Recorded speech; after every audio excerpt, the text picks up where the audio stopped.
In the small town of Terrell, Texas, things moved slowly. People nodded when they passed each other. Front porches were gathering places. But beneath the surface of this quiet, sun-baked town, something strange simmered, something that only the children ever whispered about. It started with candy. Small, wrapped sweets began to appear on children's windowsills. Not store-bought candy, but handmade, sometimes in twisted wax paper, sometimes in cloth wrappers tied with delicate bows. Always placed overnight. Always found in the morning. The candy tasted strange. Not bad, just old-fashioned, like something from a forgotten recipe. Some kids ate them. Most didn't. Then came the notes. Slipped under windowsills or inside the wrappers. Written in delicate cursive, in fading brown ink.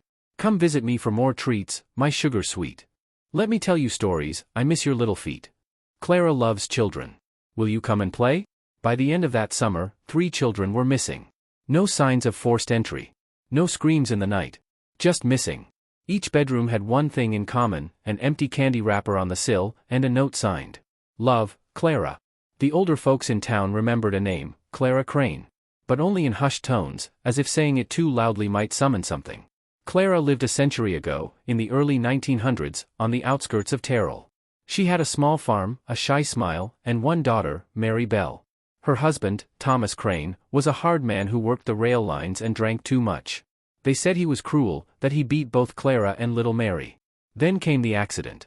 Thomas took Mary into town one day and returned alone. The official story was that she ran into the road and was struck by a horse cart.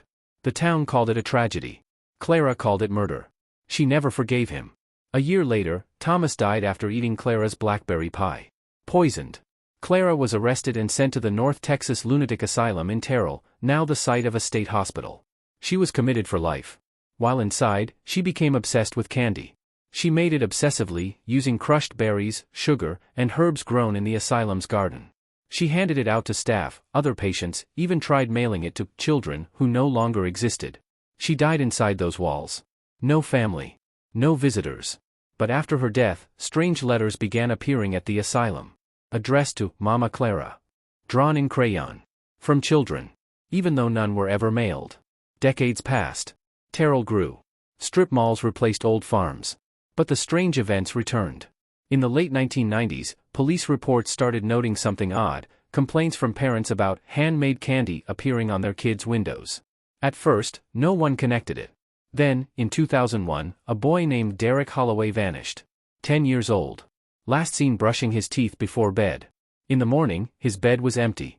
No broken locks. No open windows. Just a folded note. Derek was sweet. Let him stay a while. The case went cold. Then a second boy disappeared. Then a girl. Each time, the same thing. Candy on the sill. No signs of struggle. A note signed, Clara. By now, whispers began spreading among the children. She wears a white dress and smells like sugar. She only comes if you answer the notes. She calls you to the fields, behind the broken fence. Older kids dared each other to leave candy of their own out, hoping to lure her. Some claimed to see a shadowy figure in the cornfields at night. One boy swore he saw her eyes through the window, hollow, glowing gold. Police investigated but dismissed it as urban legend. That changed in 2014.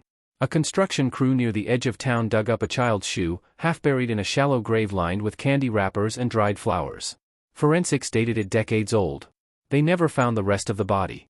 In 2019, 11-year-old Taylor Griggs disappeared. Unlike the others, he came back. 6 days after vanishing, Taylor wandered back into town barefoot, dirty, and silent. He was found outside the church, holding a melted piece of candy in one hand and an old-fashioned paper doll in the other. He wouldn't speak. Wouldn't eat. Wouldn't respond. Therapists tried everything. Finally, one doctor gave him crayons and paper. He drew the same image over and over. A tall woman in a white dress. Black eyes. Surrounded by trees and floating candy wrappers. Her mouth was stitched shut. And in every drawing, she had a name carved into her chest. Clara. Eventually, Taylor began whispering in his sleep. She waits under the sugar tree. She sews their names into the dolls. She tells them bedtime stories, and they never wake up. He said Clara lived in a crooked house made of wood and peppermints, just beyond the fence behind the fields. Police searched the area. They found nothing, except for a piece of Victorian lace, half buried near a decayed wooden doll. Now, even the adults talk in lowered voices. Kids in Terrell still find candy on their windows sometimes. The brave ones leave it there. The smart ones lock their windows tight. And all of them know the rhyme. If you taste the candy lady's treat, you'll hear her humming at your feet. If you answer Clara's call, she'll say your name and take it all.